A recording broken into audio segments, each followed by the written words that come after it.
Ahora bien, la evidencia empírica en América Latina acerca de sus democracias muestra cómo la desconfianza generalizada puede desembocar en crisis institucionales, intentos de golpe militar o situaciones en las cuales la institucionalidad democrática combate con mecanismos de decisión política alejados de la deliberación ciudadana y parlamentaria. De acuerdo a los datos tomados del Latinobarómetro en el año 1996, la percepción que tenían los ciudadanos sobre el desempeño gubernamental ubica a Venezuela en el peor puesto, en pobreza, corrupción y crimen, mientras que Chile y Perú se ubican en una mejor posición. Lo interesante acá es ver cómo en Perú, sin embargo, a pesar de tener un buen desempeño en pobreza, corrupción y crimen, surgieron regímenes o gobiernos populistas. Asimismo, en la figura número 4, la que se encuentra del lado derecho, que muestra la representación de los intereses del pueblo y la confianza en el gobierno, tanto Chile como Venezuela se encuentran mejor ubicados. En el caso de Venezuela, existe una mayor representación de los intereses del pueblo. Me explico mejor.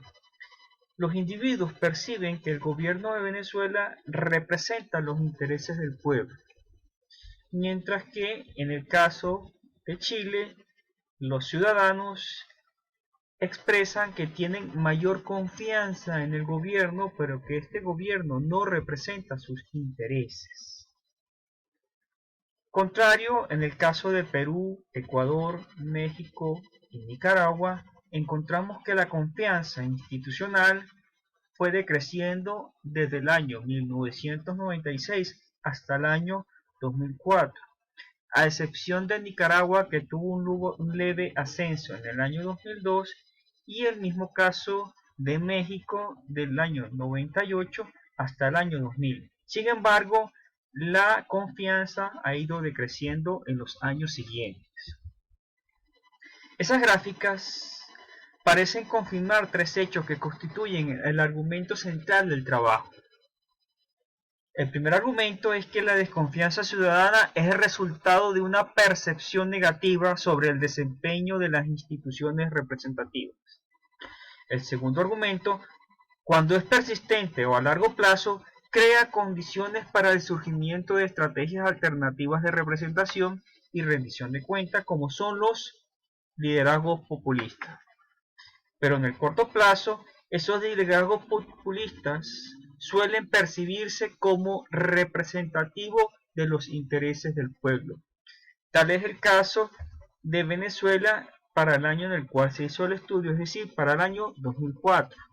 En ese corto plazo, las personas encuestadas declararon que percibían que el gobierno representaba los intereses del pueblo. De allí existe la pregunta: confianza y rendición de cuentas en Chile y en Venezuela. ¿Cómo podemos explicar desempeños similares en términos de representación y confianza a partir de diseños institucionales diferentes? Recuerden que en Chile, para el año 2004, existía mayor confianza en el gobierno, pero no representaban sus intereses, mientras que en Venezuela representaban los intereses del pueblo, pero no tenían confianza en el gobierno. ¿Por qué en Chile es mayor la confianza y en Venezuela la percepción de representatividad del gobierno? ¿Qué papel juegan en cada caso las dimensiones consultivas de la rendición de cuentas? ¿Qué nos dice esta evidencia con respecto a la relación entre el populismo y la democracia liberal? Haciendo un análisis comparativo, en el caso de Chile nos encontramos para esa fecha con un sistema político que cuenta con actores de veto, que limitan la capacidad de decisión del poder ejecutivo, es decir, existe separación de poderes. Existía o existe un Congreso bicameral, una Contraloría General, un Poder Judicial independiente y una burocracia meritocrática. En ese caso, el gobierno se enfrenta de manera permanente al escrutinio de instancias formales de rendición de cuentas, por lo cual el incentivo de las decisiones es cumplir con los mandatos electorales. Esta dinámica del sistema político sacrifica la representatividad, pero obtiene niveles de confianza. Es decir, todo este sistema lleva a que tengan confianza en el gobierno de Chile, pero consideren que no los representa. Por su parte, en el caso de Venezuela, cuando Chávez llega al poder, la presidencia es una institución débil en términos constitucionales y su partido es minoritario en el Parlamento en el año 1998 y por eso propone una reforma constitucional en la cual la toma de decisiones se concentran en manos del presidente a costa del debilitamiento o eliminación de los actores de vetos. ¿Cuáles? El sistema electoral, el debilitamiento de los partidos opositores, la eliminación de la Cámara de Senadores en el Congreso y la creación de una sola Cámara a través de la Asamblea Nacional. Además de ello, el control presidencial del sistema de promoción en las Fuerzas Armadas.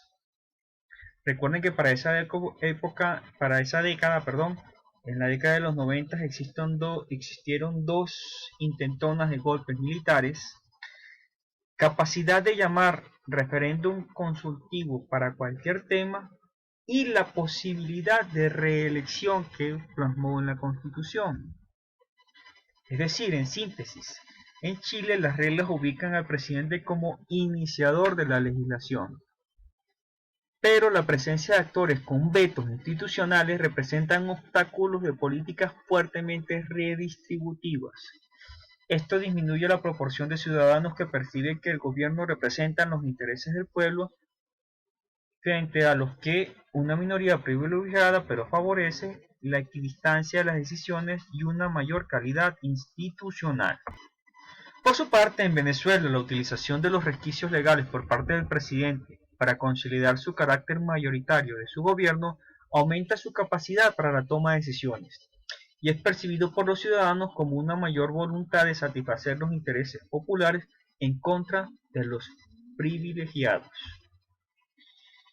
Establece una estrategia de rendición de cuentas de manera simbólica a través de los programas de televisión como Aló Presidente. Sin embargo, vemos que con los avances tecnológicos pues existe un contacto directo del líder con su pueblo a través de las redes sociales o cualquier otras tecnologías de información y comunicación. Establece mecanismos de participación ciudadana en la congestión de bienes y servicios a través de los consejos comunales. Sin embargo, se generan presiones de los militares chavistas sobre los integrantes de esos consejos para erigirse en células motivadoras del partido en tiempos electorales, lo cual pues demuestra que existe poca participación por el partido del gobierno, sino que son obligados. Adherencia política al proyecto político y todo esto erosiona el carácter liberal de la democracia venezolana.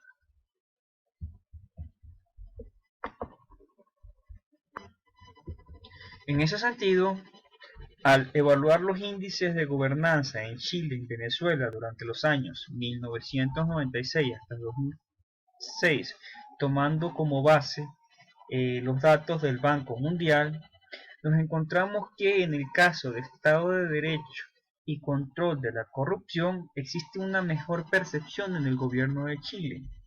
Sin embargo, en la estabilidad política, es decir, la no violencia y la voz y rendición de cuentas, la participación o la percepción que tienen las personas no es muy buena al respecto. ¿Cómo influyen estos dos modelos sobre la rendición de cuentas y específicamente sobre la percepción de los ciudadanos en este país? En la tabla número 3 del trabajo del profesor del Tronco, nos encontramos que la calidad de la rendición de cuentas electoral, percepción de oficialistas y opositores tanto en Chile como en Venezuela en el año 2006, en el caso de Chile, las personas que están a favor del gobierno establecen o perciben que las elecciones representan un 81% de que son limpias, de que son reales. Y los que no están a favor del gobierno, es decir, los opositores, establecen que, o perciben, perdón, que el 58% de esas elecciones son limpias, son reales.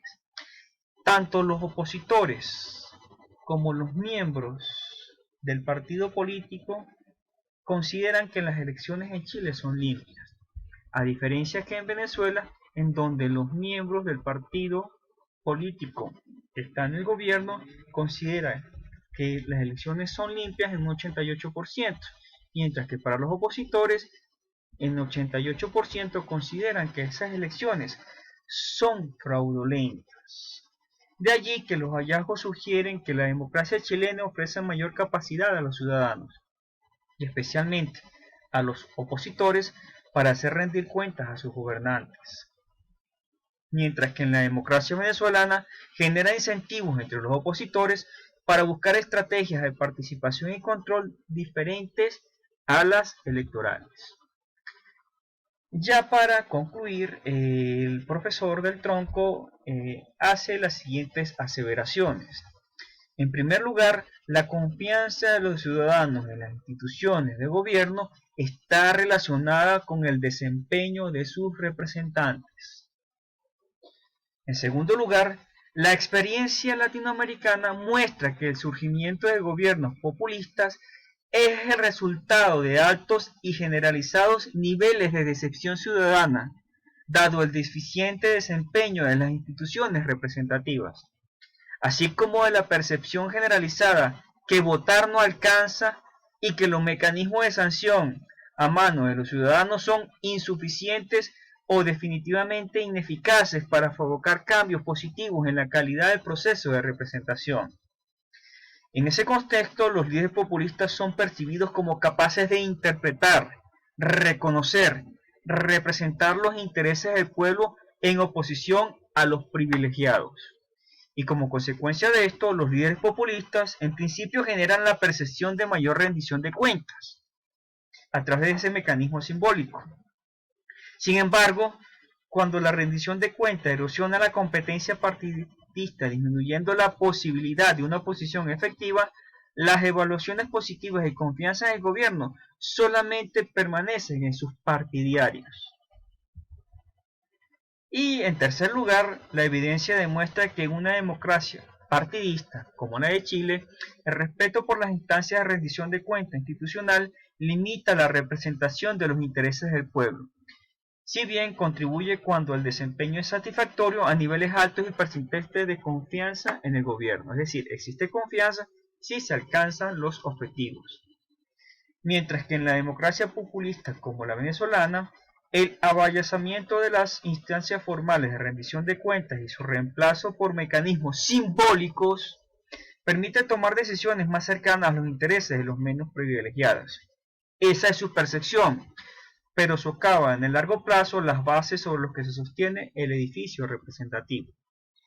He allí que en estudios siguientes el dilema más importante de las democracias latinoamericanas parece ser la redistribución o capacidad de representar los intereses de las mayorías versus la calidad institucional o respeto a las reglas y punto de vista de los regímenes democráticos. Entonces existe un dilema en representar los intereses de la mayoría o tener organismos o instituciones de calidad que cumplen su función, que permiten el control.